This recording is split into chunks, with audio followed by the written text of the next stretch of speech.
everybody, welcome to the Dex, where we cover trivia and strategy for a different Pokemon each week. I'm PokeKellz. And I'm Swimming Champ Alex, but more importantly, I object to the idea that this week's Pokemon has a design that has anything to do with the Ferry Typing. It was given 12 years after it was invented, Kelly. What? Ugh, okay, fine, Mr. Phoenix, right? But don't even think for a second that there's nothing here to talk about, because Azumarill... Hold it! Hold it? Yeah. Hold it for what?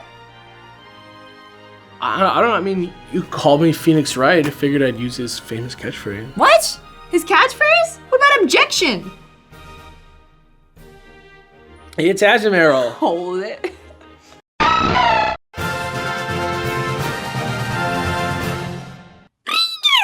Azumarill's the Aqua Rabbit Pokemon. It evolves from Marill, so it's been around since Gen 2, but Game Freak also added a baby evolution, Azurill, in Gen 3. Why?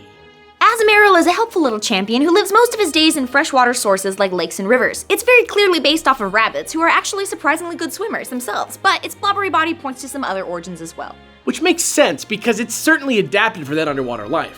For example, its ears are so sensitive it can hear its prey moving on the bottom of a riverbed, so when it dives, it protects them by rolling them up like fruit by the foot. I'm thinking about it now and it's hilarious. Also, Marill and Azumarill's tails are filled with a kind of oil that's lighter than water and acts as a life preserver for itself and others in harsh currents. Isn't that nice? It can even make air balloons around a drowning Pokemon's head like a fat little rabbit lifeguard.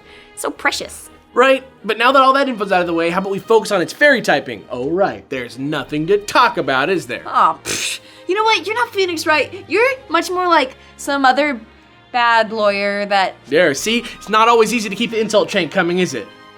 As if, Doofy Bread. I was just distracted because there's so much other cool stuff to talk about with Azumarill. Yeah, right. A fat blue rabbit? That doesn't even make any sense. Au contraire, dude. The fact that Game Freak would go out of its way to give a rabbit an unnatural blue coloring in the first place is the key to this whole thing. Really? I'm not sure I follow. You will, young Padawan. But for now, just settle in for this week's ridiculous segment. Color Decoded.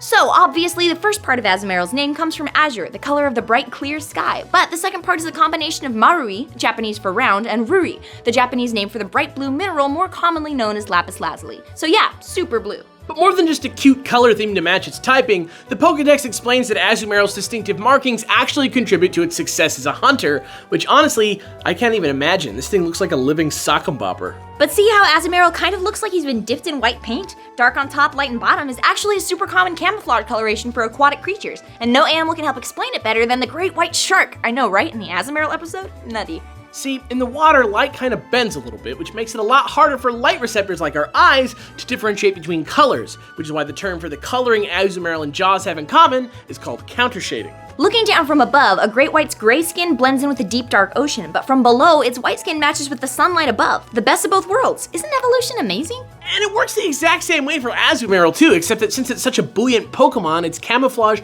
also has to account for its bobbing on the water's surface, hence those cool splash spots around its middle. Whoa, this actually all makes a lot of sense. Colors really are super powerful.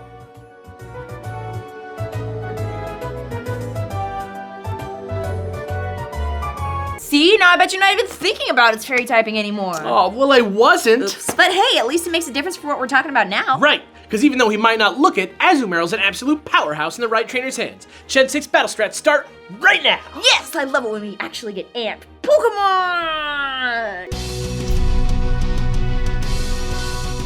Normally, middling offensive stats would make the fact that Azumarill has average to decent bulk completely irrelevant, except for one simple thing. A little ability known as Huge Power, which quite literally doubles Azumarill's attack right out of the gate.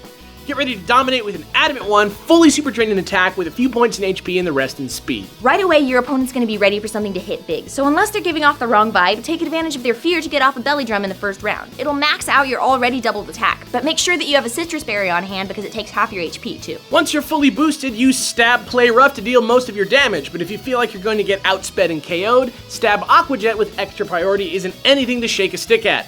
It helps take care of those opponents who just barely survive a Play Rough too. Then, in that last slot, why not try going with Knockoff? It hits tons of stuff for pretty decent damage, and with your boosted stats, that extra damage boost you sometimes get can go a pretty long way. Still, that's not the only way to train an Azumarill, so as always, here are a few random thoughts. Take your attack to even more ridiculous levels right away with the Choice Band. It's not as big of a boost as Belly Drum, but there's also much less risk, and honestly, with an attack stat this high, does it really even matter? Or how about trying out the Assault Vest for an offensive tank version of this set? It takes away the possibility of using any boosting moves, but sometimes slow and steady is the way to earn the win. Speaking of which, if knockoff isn't your thing, or if you want something a little more guaranteed scary, why not try swapping it out for superpower? Sure, you'll lose some of your stats, but huge power still exists even if you switch out and back in. And finally, Azumarill's one great weakness, getting burned. The only surefire way around this is incorporating Facade into your moveset, but what it gains in convenience, it loses in battle effectiveness, especially since Azumarill doesn't get stab on it. The choice is yours. So I guess great white sharks really do have something in common with pudgy little blue water rabbits. They both kick major butt. That's right, and while that's all the time we have for today, why not keep watching the decks for a little while longer? Would a playlist of water types or Gen 2 Pokemon wet your whistle at all? Click there for more. And guys, I know we haven't made a huge video or anything yet, but thanks for helping us get all the way to 200,000 subscribers. We never could have done it without people just like you. And just to show you how thankful we are, look for a video coming real soon about all the new ways this channel is going to evolve this year now that we have 200k experience points. Are you hyped? Good, because I am too. I'm Swimming Champ Alex. And I'm PokeKellz. Tune in next week for another attentive episode of The Decks.